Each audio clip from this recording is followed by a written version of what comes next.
Hello and welcome to the Block Explorer. I'm Colin Brightfield. Hey folks, I'm Cash Upton. The Block Explorer endeavors to bring more understanding and awareness to the world of crypto and blockchain. Here we aim to have a thoughtful discussion about the most poignant topics in the blockchain and crypto ecosystem. We'll help you to be more informed and inspired as we navigate this new frontier together. On this podcast, we're here to educate and learn together. So please remember, none of this is financial advice, and investing in crypto can be risky. In this episode, we cover the CryptoVenetian NFT art heist that occurred on August 11th, as well as discuss some wallet security, Solana NFTs, and other interesting projects in the NFT space. Yeah, welcome to our episode of Getting Nifty, where we explore all things NFT related. Yes, sir. Happy to be with you. I was on the road the last day or two, coming at you from fiber optic internet land of Montana, Centennial Valley. So it's good that we get to catch up. Yeah, exactly. There's a lot of NFTs drama going on the road. Yeah, there is. There was a crazy art heist that happened over the week with the CryptoVenetians in Venice Beach. Such a crazy story, and real, tragic to see those Venetians get stolen like that. Yeah. So what you got to see it, kind of be down there the next day, huh? Yeah. It was a lot of mixed emotions because it's a really good group of people that put that project together at Bright Moments Art Gallery, and I'm just really grateful to be involved with it at all. And what happened was some of the tokens that you need to mint these NFTs, they required a certain amount of BRT tokens, which are the tokens for the Bright Moments Gallery. So people who were part of the DAO that were participating in running the gallery all had some of these tokens on their wallets, and some of those tokens got compromised somehow. Some private keys got compromised, and those tokens got stolen from someone's wallet, and then those tokens were used to mint the remaining 309 CryptoVenetians. They were at number 691 out of 1,000, and then they minted 692 to 999, and then they put them up on OpenSea to resell them in the middle of the night before people involved with the project had any idea what happened. Yeah, wow. And I heard it was a phishing attack to compromise someone's computer to then get access to maybe a document or somewhere that they stored their private keys. Yeah, that's what's being reported. Yeah, I mean, this not a lot of details about exactly what happened.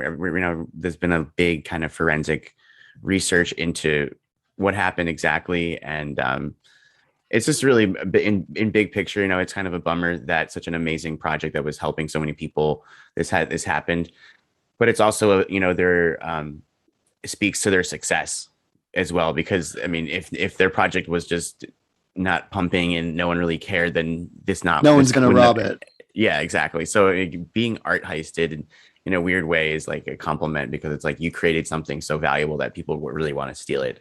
Obviously, it's really sad for people that had appointments to mint, and people that won auctions to mint, and just like that whole experience of minting in person is super magical. And I really feel for the team that they're going through this. And I know for a fact, though, that the community is going to come out stronger for it in the end, and they're going to move on to bigger and better things as the project develops. And right now they're focusing on developing value for the CryptoVenetian holders. So if you already have one of these NFTs, they're going to create some benefits and some utility for having one, like discounts in different places in Venice and LA, or maybe some kind of staking or some kind of collateralization or some kind of tokenization of them. So I'm excited to see what they do there. Right, because there's the fractional that's taking NFTs and piecing them out into tokens, and then essentially maybe leveraging or putting them into liquidity. Yeah, exactly. There's a CryptoPunk that people have tokenized on fractional that's doing pretty well. And it's kind of a fun way to own these pieces of art. And speaking of owning them, when you do own them, we want to make sure, like, one of the things that we learned from this attack is having proper wallet security for your crypto and your NFTs. Exactly. No, I'm glad you brought that up. That's something that we've been wanting to dive deeper into, hardware wallets, how you store your seed phrase, not keeping them online or on a, even on an electronic device, really write them down, put them in a safe. And then there's some pretty cool hardware wallets out there. Yeah, there's some really, really amazing solutions for this. And some people don't know the difference between like a hot wallet or a cold wallet. So people called hot wallets or wallets that are connected to the internet. So they're more susceptible to attack because they're always connected. So people tend to say that a cold wallet is like a little small, looks like a thumb drive, and that holds your private Right. keys. And so that no one can really do anything with your NFTs or crypto unless you actually connect your cold storage wallet to your computer, plug it in, and then you can do transactions, and then you can unplug it. And so your wallet essentially is locked without you physically being able to do anything because you actually have this piece of hardware that keeps your private keys safe. Right. And it's stored on a solid state drive. So in theory, EMP wouldn't mess it up. You still got your data, your private keys, all the hashes on that device, even if there was like a solar flare, right? Because people have asked like, all your money's in crypto in the future. What happens if there's a big solar flare, EMP, right? Like this is how you back it up. You put it in a backed up wallet that's hardware, not just on the internet. Yeah, yeah. And I think we'll do a whole nother episode on wallet security and just general best practices for crypto security. And because it's such a great topic. Yeah. And I think that a lot of people have questions about it. So we'll definitely do a whole episode on it. Yes, sir. Let's kind of jump into the other minting that happened this week on Solana Network. There was the Degenerate Ape NFT, and the site broke in the very beginning. Got a lot of traffic. Yeah, it's pretty classic. These mintings for NFTs lately have been kind of disastrous. I mean, it's just because, and it's only, again, it's kind of a victim of their own success because people are really excited about NFTs. There's a lot of momentum in the NFT world. And when new NFTs come out, everyone wants one. Did you get one yesterday? They mint it yesterday. They delayed a day. No, I did not get one. The Degenerate Apes. I did not either. It looks like the floor is like 12 SOL right now, which is, a little bit over $100, but, or what? No, I'm sorry. It's like 240 or 500. What's SOL at right now? Like $40 or something? SOL's at like 50. Okay. $50 so right now. A little close to maybe a little over $500 at the floor, but there's some going for 200-300 SOL. Yeah, we're getting in on that in the hotel room. I was on the road and Colin and I were ready. And tell me this, I heard they were not originally doing a smart contract for their minting. Oh yeah, so they definitely changed how they were minting it several times. I'm not exactly sure how they finally ended up doing it. But I think what you're saying is they weren't doing generative art, so they minted all 10,000 of them and then released. They weren't assembling the art on the contract on the blockchain because I think that's what they found was breaking their site, is that they were trying to do too much all at once. And so essentially is they created the art and then with that file, then sent that file as the NFT. So instead of building it on the fly, as like a lot of these projects are like, generative art, like art blocks, it's like when you click the button, the art gets made. Right, which is so cool about the degen art. Yeah, exactly. So the generative art, yeah. But so I think with these apes, what they did is because of the problems they were having is I think they might have minted them, but then didn't, like, no one looked at them, but then they sold them like kind of already assembled, so that it wasn't actually this big block of data that had to be on the fly assembled and then pushed out. Gotcha. Yeah, but Solana is really cool. Solana is another blockchain, if you don't know, and it's an amazing blockchain because its transaction fees are pretty much none. It's like thousands of a penny, so you don't really pay anything. Right. The transactions process really fast. You can have their throughput thousands, is up to, right? Yeah, their throughput's like in the 65,000 transactions per second range. So no gas wars. So if you're used to the experience on Ethereum where you have high transaction fees, or transactions can take a while and they can process or can get stuck, Solana is like a life-changing experience because you're just like flying around clicking things and everything's processing right away and it doesn't cost much. So it's a really nice ecosystem to explore. Some people say that Solana is going to be the Ethereum killer, and I don't know if that's true or not, but it's definitely recently it's definitely picked up some momentum. I know that they're actually the price of the Solana token is actually went up like 20% in the past 24 hours or something. So there's a lot of momentum behind it. Okay. Aave is actually also releasing, deploying on Solana, and Aave is a DeFi protocol. Right. That's a blue chip DeFi protocol, one of the more established Yeah, protocols. they're You know, they're one of the they're on better. Polygon, they're Yep. on Ethereum, they're already on Optimism and Arbitrum, which are the layer twos that are going to be coming out soon. So we're seeing a lot of momentum in the Solana ecosystem in general, and the fact that NFTs are starting to get some momentum on Solana is really cool. Yeah, I'm excited to see how it grows. And it's not just going to be one blockchain network. There's going to be a few that eventually have different functionality and doing different things on different ones. But there was a little bit of uproar in the Discord on the Degenerate Apes because there was like 500 that got minted on the first round, and then the site broke. So they're talking about burning them, or unvalidating them. But people are talking about, hey, they're NFTs, right? So they're non-fungible. Like, shouldn't that allow you to decide what you're going to do with them, right? Like, that's the whole beauty of an NFT. Yeah, so I mean, there's a centralization kind of vector because they were still in control of the project. You know, they hadn't fully released Right. all these NFTs, and that's part of it. I mean, it's crypto, so everyone's still figuring out how a lot of these launches. I don't think the minting process has been refined into a I think it's pretty obvious it's been refined into a smooth system, right? I think that's something that's going to have to get worked out because we've participated in a few of these mints, and they're this between the stoner cats and the degen apes, and they're always kind of like this weird car accident disaster. And it's kind of a bummer because you might really like a project, but your ability to participate in the mint is really challenging. It's almost better, to sometimes just pick up what you like on the secondary market right after the mint, rather Right. than Right. get caught up in all the hecticness of working through a popular NFT drop. Yeah, I think they sold out in like 8 minutes for the Degenerate Apes. I'm actually on the Solana art. You go on to solanaart.io. Colin was a sweetie. I gave him some soul to buy me something if I was on the road, but I might have to ask you to send that back so I can get something on the secondary market. Good sir, don't you think? Yeah, you gotta get in You there. feeling apish? Always feeling Got some apish. with cowboy hats and sandwiches. Oh, we got a little tie-dye shirt with a sandwich in the mouth and a Jefferson wig. Wow. Yeah, the Got some art's good really good cool stuff on for here. Yeah, yeah, they did a yeah, good job with the art. yeah. There's some fun apes. So yeah, go check it out if you haven't yet. Just cool that there is another blockchain NFT marketplace.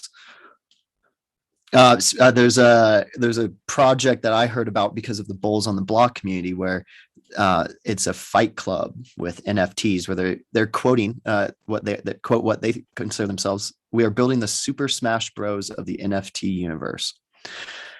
So, That's really cool. yeah, right.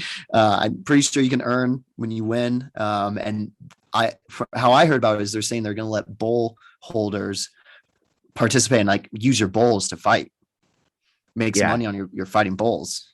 Yeah, and this is where the next kind of generation for all of these NFTs I think is kind of going is gaming, is a whole nother realm of the NFT universe that's just kind of starting. I mean, we've seen some success with Axie Infinity, and then there's another project called Illuvium, which is fascinating, which we'll do a talk about another time. But I just in big picture, if we're seeing, we got Bulls in the Block now getting involved with this Galaxy Fight Club, which they want to be the Super Smash Brothers of the NFT universe. Like, wow. Do you remember playing some Super Smash Brothers? That was a fun game. Oh, still do occasionally. Got my Yeah. N64 Yeah, still exactly. So accessible.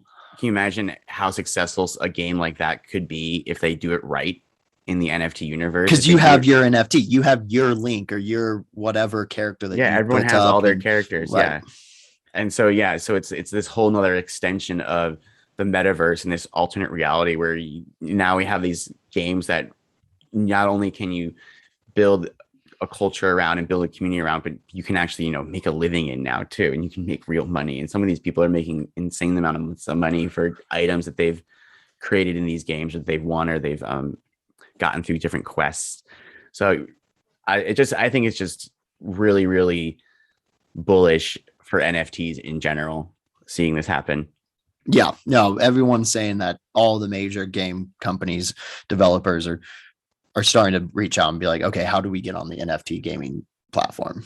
Let's get on that train. So yeah, I think we're going to see over the next year just an amazing amount of energy and money from all these big gaming companies. Just flow right into the NFT world. Yeah, Atari, what's going on with them? They're joining with the Polygon network to release some sort of a game. I don't have much info on it, but Atari is still around. Right. It's not the Atari that we know as, the Space Invaders and Pong. I don't think they're doing so much more now. I haven't kept up with them too much. But it's something to, keep in the wheelhouse when we're talking about it. Nice. Yeah, I'll do a little more research on that. But it's again, we're seeing games not just launch on layer ones, right? So a lot of these games actually will launch on a layer 2 because it's way cheaper, or a side chain like Polygon, or they'll even make their own network like the Ronin network, which is Axie Infinity did, because it's just there's so many transactions happening and things like that you can't pay. You can't. It's just not feasible to be on Ethereum, and you don't need necessarily these crazy security protocols for some of these games, right? So it's right. Cool to see the innovation happen there as well, with not just building the games, but the infrastructure that gets developed to make these games work is fascinating as well. And I'm sure it's going to just keep pushing the whole industry forwards. Yeah, I think it's called Chain Game. If you look it up on the Atari website, you can go down the rabbit hole, and they have a whole white paper and all that. But yeah, they're definitely putting tokens, and it sounds like it's on the blockchain. So vision to become the go-to blockchain gaming ecosystem for contests and competitions on games of skill via decentralized, non-custodial smart contracts in both proprietary first-party titles as well as external third-party developer titles, including but not limited to an OpenD app store and integration with gaming studios. Wow, that's cool. Yeah, providing a decentralized, non-custodial environment for gamers. I think people are going to like that. Yeah, exactly. What can you tell me about Akoin City? You heard about that? The rapper Akoin? Yeah. So this is a system of crypto that's going to be built out for people in Africa to use. And this is something where you can pretty much get a crypto wallet with just your cell phone number. And because there's so many emerging economies, and a lot of the actual currencies in Africa are really volatile, and there's a lot of hyperinflation that can happen, it's not really conducive to a lot of business building and entrepreneurship. So they're building out a kind of crypto ecosystem that's based off of this one coin that you can kind of use throughout the African business ecosystem. Helping up and coming businesses and entrepreneurs trade, freely without all these, fluctuations in currencies and everything like you're getting at. Yeah, so it can really inhibit business growth and entrepreneurship when you have this amazing volatility that's across an entire ecosystem like that. So this is going to create some stability that is going to interchange with actual local currency as well. So you can trade back from this Akoin back to your local currency and back and forth. And what's also cool is you can trade it for cell phone minutes, because cell phone minutes are a type of currency, a store of value in Africa for a lot of people. So they're actually they're hooking it in such a way that it's going to be super convenient for people to adopt and use. And like I said earlier, you don't even need an actual special device for it. All you need is a cell phone number, and with your cell phone number, you can transact. Yeah, super cool. Thanks for diving in with that. I know it's not completely NFT related, but it was something that I learned about last week, and I wanted to let people know. It is a community that is starting to form where crypto is really helping people to interact and do business without all these barriers. Yeah, it's great to see this development happen. And I think it's going to prove, it's going to prove the model for a whole nother way of using a cryptocurrency to really accelerate markets that have like, these lots of volatility in them, we can use a kind of a crypto solution to create another kind of economy that is more stable and then allows for commerce to flourish. By the way, we didn't even jump into ETH price today. You've been looking at that, what, like up at 3,300 or something? Yeah. The markets, again, I think this is EIP 1559. And then, people are really just understanding like what's going on. And then it's also related to all the NFT buzz that's been happening. I think there's a new wave of NFT excitement that's been going on. And one of the cool things that I found this past week that chronicles all the NFT things is this Red Lion Gazette. And that's an NFT magazine. It's super cool business model where you buy essentially the cover of the magazine, and the art is really, really cool of these magazines. And the art itself, the cover is the NFT. So you own that. And they only create 200 of these prints of the cover per week. And whatever's not sold by Saturday, they burn. So it's a limited edition. And once they're gone, they're gone. And then you also, because you own the cover of the NFT, they send you a NFT from one of the featured artists in the magazine later on as well. So on some on airdrops and stuff. So yeah, so you buy. So I bought the one recently that had the cover of EIP 1559. Covering the London hard fork, which was really cool. The art's fascinating. It's really well done. It shows a train station with the train going straight, another train breaking off, showing like the hard fork of the split. And then later this week, I also just got one of the one of the artists is a photographer, fine art photographer, and I got an airdrop of a really cool photograph with a shipwreck on it, and it's just really cool way to publish and create content. I think it's just first of many kinds of new models for publishing, right? Because they just pretty much so you can buy a subscription. Like I think it's like 0.6 ETH for like 13 issues. And then it's like, I think 1.25 or 1.5 ETH for like half a year. And then I think for a full year is like 2.3 ETH. So it's really cool because you're not just getting like the covers, but you're also getting this airdropped another piece of art. So you're getting like a ton of cool art. And then the magazine itself is just really beautiful how they designed it, and the team behind it's really cool. I was talking with one of them last week about the work they're doing and looking at their roadmap, and they have really big plans. It looks like they want to do a TV kind of station where they're creating a bunch of content video wise. Yeah, I mean there's a lot of like amazing things happening in the NFT space, but there's not necessarily a ton of high quality content yet in the space. So it's really cool to see people that are taking that torch and really running with it. Well, I just love the idea of it bringing news back to life, right? Like, the internet killed print because you could just share articles, copy paste stuff, right? And then they do have paywalls for like New York Times and whatnot, but this is a really cool way to bring a publication to people, and you get cool art and NFTs with it. It's definitely something I want to get a magazine up to. I think sounds pretty good. Maybe we should get a joint subscription for the Block Explorer. Yeah, who knows? That could be cool.